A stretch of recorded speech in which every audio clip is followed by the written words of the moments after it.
హల్లెలూయా. దేవునికి మహిమ కలుగును గాక. ఈరోజు దేవుని యొక్క వాక్యముతో దేవుడు మనతో ఏం మాట్లాడబోచున్నాడో అన్న అంశాన్ని మనం చూద్దాం.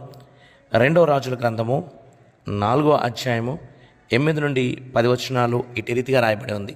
ఒక దినమందు ఎలీషా షునేమి పట్టణమునకు పోగా అచ్చట గనురాలైన ఒక స్త్రీ భోజనముకు రమ్మని అతన్ని బలవంతము చేసింది కనుక అతడు ఆ మార్గమున పోయినప్పుడల్లా ఆమె ఏంట భోజనం చేర్చు వచ్చెను.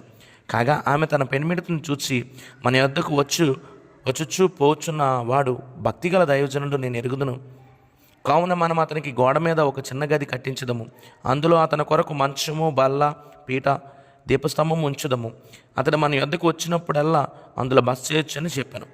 ప్రియమైన వారులారా, ఇక్కడ వాక్యంలో చూసుకున్నట్లయితే ఈ యొక్క షునేమిరాలు తన పేరు కూడా దేవుడు ఆ యొక్క దేశం పేరుతోనే షునేమి అనేటువంటి పట్టణం పేరుతోనే ఆ స్త్రీని ప్రస్తావించిన రీతిగా ఉంది. తను మరి ముఖ్యంగా అక్కడ చూసినట్లయితే తను ఏం చేస్తుందంటే తన గనురాలు అని రాయబడి ఉంది. అంటే తనకి తన కుటుంబంలో కావలసినటువంటి అవసరతలు తనకు కావలసిన విధముగా అన్ని విషయంలో కూడా తను సంపన్నమైనటువంటి కుటుంబానికి చెందినటువంటి స్త్రీగా ఇక్కడ మనకి తెలుస్తుంది.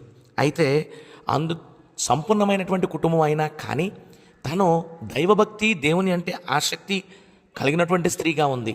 అయితే ఈ స్త్రీ తనకు ఉన్నటువంటి లోపమని ఎప్పుడూ చూడలేదు, కానీ దేవుణ్ణి ప్రేమించాలి, దేవుడితోని ఆయనతోనే ఉండాలని ఆశ కలిగి ఉంది. ప్రియమైనటువంటి వాళ్ళారా, ఎందుకు నేను ఈ మాట మీకు చెప్తున్నా అంటే తనకి సంతానం లేరని ఇక్కడ ముందుగా రాయబడలేదు.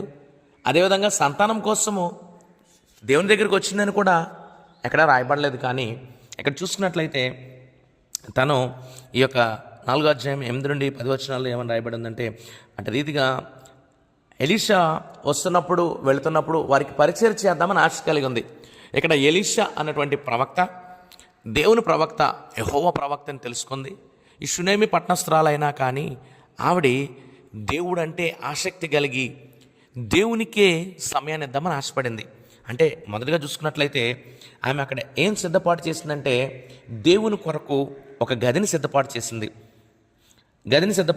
అంటే మొదటగా తన ఇంట్లో ఎవరు ఉండాలని ఆశ కలిగి ఉందంటే ధనం వల్ల వచ్చే కీర్తి, వారి యొక్క స్నేహితులు, వారి చుట్టాలు, బంధువులు, లేదంటే ఈ లోకంలో ఘనత కావాలని ఆశపడలేదు. కానీ తను దేవునికి స్థలం ఇవ్వడానికి ఒక గది కేటాయించినట్టుగా, అంటే దేవుడికి ఆ ఇంట్లో దేవుడికి మొదటి స్థానం ఇద్దామని ఆశపడింది.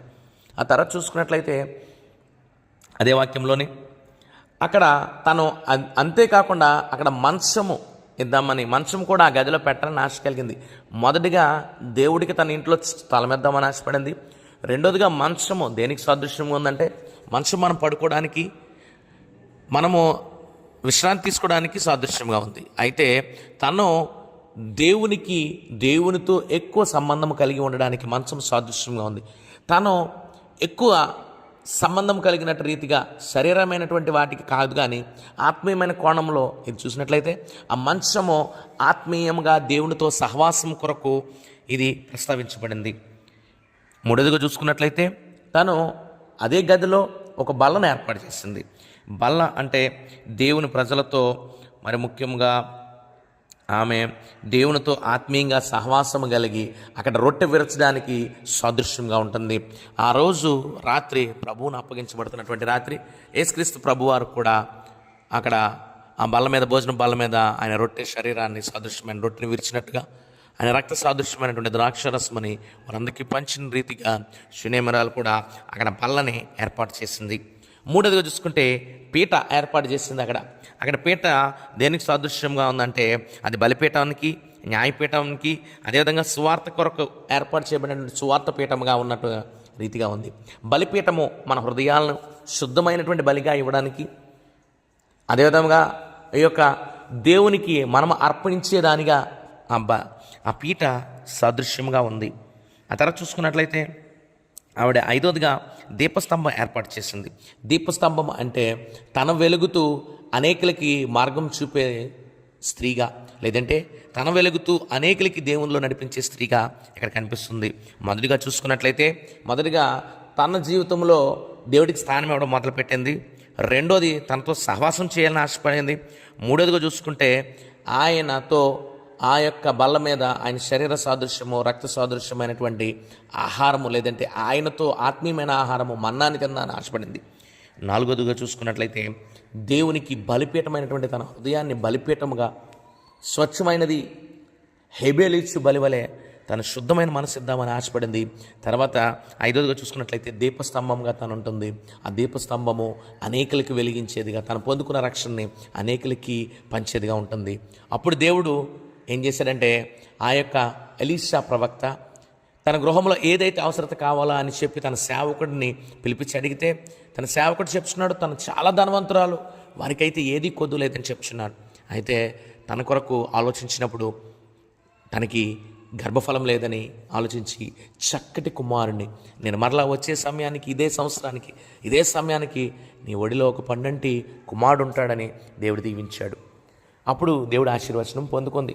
ప్రియమైనటువంటి వారలారా, ఈరోజు ఈ మాటలు విన్నటువంటి మనము దేవునికి స్థానం ఇస్తున్నామా లేదా, దేవునికి సమయాన్ని ఇస్తున్నామా లేదా, దేవుణ్ణి మన హృదయంలో ఉంచుకుంటున్నామా లేదా, దేవుణ్ణి మన సొంత రక్షకుడిగా కలిగి మనం ఉంచుకుంటున్నామా లేదా అన్న అంశాన్ని ఒకసారి గమనించండి. మనమందరము కూడా దేవునికి స్థానం ఇద్దాం, సమయం ఇద్దాం, దేవుడితోనే ఉందాం, దేవునితోనే మనం అంటగట్టబడదాం. అప్పుడు మీరు అడగకుండానే మీ యొక్క కార్యాలు చేస్తాడు, మీరు అడగకుండానే మీ ఇంట్లో గొప్ప మేలు చేస్తాడు, మీరు అడగకుండానే దేవుడు మిమ్మల్ని ఇంకా దీవిస్తాడు. అటు దీవెనలు ఆశీర్వచనాలు యేసు నామములో మీరు అందరూ పొందుకుందుగాక. ఆమేన్.